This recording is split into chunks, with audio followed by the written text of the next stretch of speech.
What's going on YouTube? In today's video, I'll be sharing 4 easy ways that you can start hosting an Airbnb.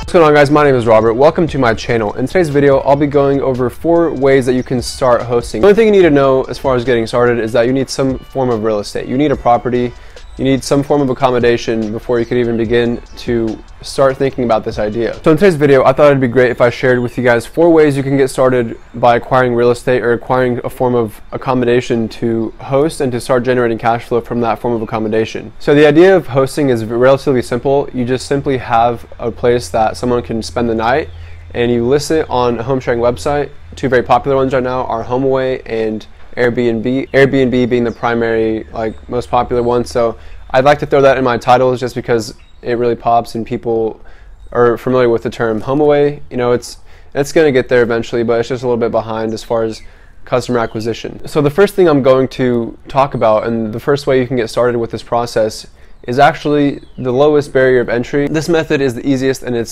I feel like it's the easiest way that anybody, like a guy like myself, right, I'm 21 years old, can get started. So I'm going to go ahead and get this one out of the way. You have to find a landlord that's willing to let you use the property that he has on the market for rent, and you simply ask him if it's okay if you rent his place and use it as an Airbnb. Now you're thinking to yourself, you know, why would you want to go rent someone's house and have that expense, right, have rent coming out of your bank account? The thing is, if you list on Airbnb, the chances are that you're going to be making 4 times the rent, and you're going to have a lot of room to profit and a lot of room to pocket some of that money.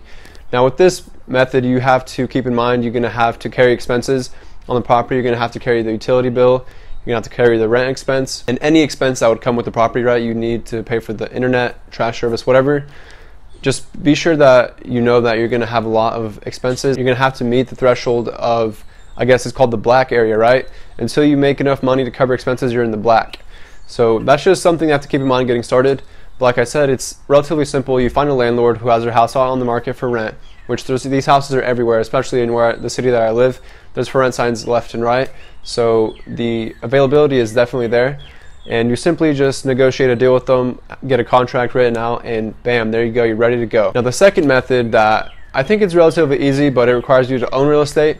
And if you currently have an extra bedroom, and if you currently are in some type of living situation where you have an extra space in your house, you can list that space, right? You can list that on Airbnb and HomeAway and see what happens from there. Now this isn't going to bring you the most amount of cash flow, but it's definitely going to be able to help you pay down your mortgage. It's going to help you pay expenses. I think this is a great way to get started. I know one of my good friends, he actually was renting a 2-bedroom apartment, and he listed 1 bedroom on Airbnb, and the first night he got booked, except for he told me that it wasn't a great experience for him because it was very weird having somebody in the same space. Like, it was very weird welcoming somebody into his apartment and sharing the bathroom or sharing the kitchen with them. So that's one of the downsides to that method. If you're okay with meeting new people and possibly having some very strange people come book with you, so you have to keep in mind that you'll be sharing, you know, your kitchen, you'll be sharing your living room with some stranger. Like, that's definitely a downside to it in my opinion. I would not want to be in that situation. I just don't like interacting with people like that. I don't know, it's just me. With this method, let's say, because I used the example that my friend was using an apartment. With this method, right, like there's a lot of regulations that go into short-term rentals, especially nowadays in 2019, there's regulations coming out in most cities. So you'd have to be ready to deal with regulations and maybe get a permit, maybe talk to the owner of the complex. So that would make it a little bit more complicated, especially for just 1 bedroom. And secondly, if you own a property, you know, it's all up to you. You're the homeowner. You just have to check with regulations regardless. And that's simply it. So the third way that you can get started hosting an Airbnb is actually going out and purchasing a property. And this would be an investment property for you. You would have to find a property that already does well with traditional cash flow generation. You have to make sure that the cap rate is right, and you have to make sure that it's a good investment for you to actually purchase this property for a long-term tenant. But like I said, you could quadruple your rental income with Airbnb, so you might as well throw that on Airbnb and see what happens. Now that I know I have subscribers that have done that, and I guess they're excited about it. You guys know who you are. So that's definitely a method that you can approach. I mean, the only thing with this method is that it requires a lot more capital up front because you're putting a down payment on a property. That ties up a lot of cash. With the first method that I mentioned with rental arbitrage, it really doesn't cost much more than $5 grand if you're doing it smart. So if you're playing your cards right and if you're doing everything like the most effective way as possible, it should cost you about $5,000 to get a listing, a quality listing. Now, don't get me wrong, anyone can go rent a dinky crack house for 500 bucks a month and then just list it on Airbnb, but you wouldn't do well. Your business wouldn't last long.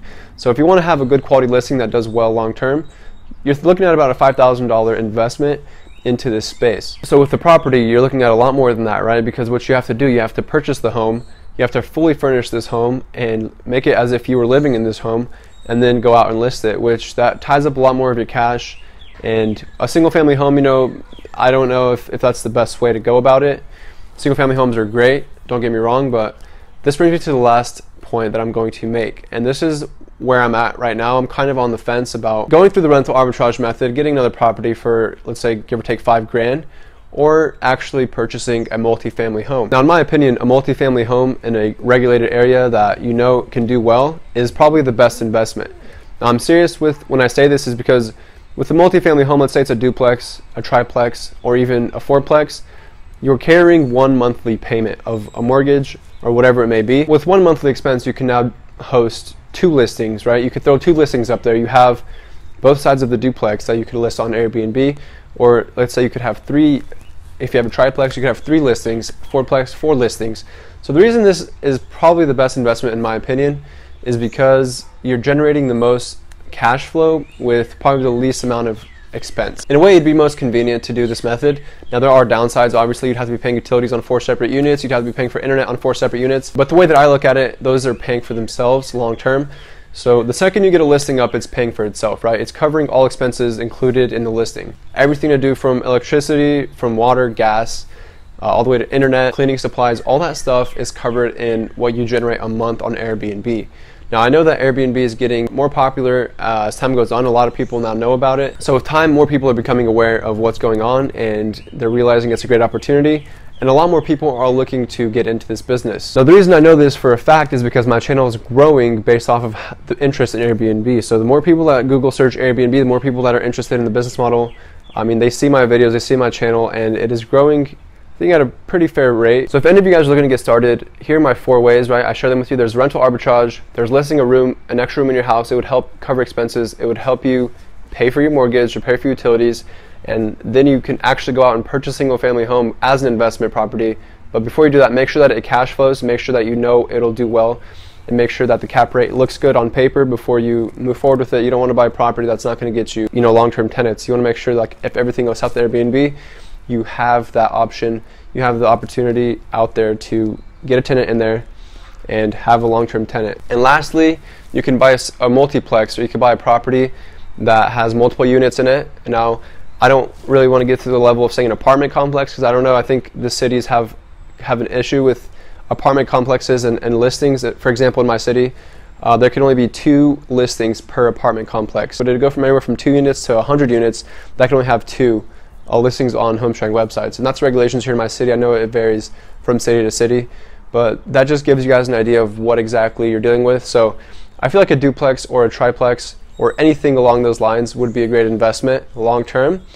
And that's just something to keep in mind if you guys are looking to get started. And if you guys have money enough to buy a complex like this, you guys are in a good situation right now, because you'll be able to get more out of one single property. If you guys don't already know, I have a Facebook group called Airbnb Mastery through Rental Arbitrage.